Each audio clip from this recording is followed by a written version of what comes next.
Last of Us is really interesting. There the most obvious thing for me is to look at zombies from a kind of environmental or eco-critical perspective, in the sense that a common narrative in sort of environmental fiction is sort of the revenge of nature or the rising up of nature.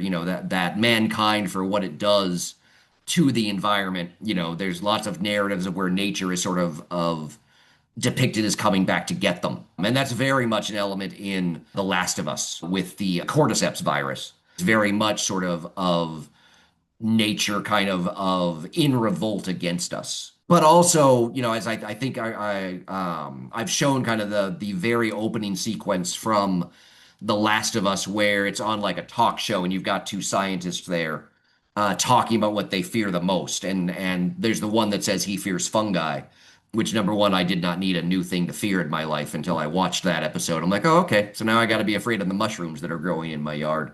But it also serves the purpose of, besides the revolt of nature, also a common theme in zombies and monsters more generally is the way in which they speak to the limits of what we create or do being in our control. If I remember correctly, the cordyceps virus is something that humankind sort of created or cultivated or is ultimately, was experimenting on and sort of got out. And that sort of nature escaping mankind's control, is something I think Last of Us is very much tapping into.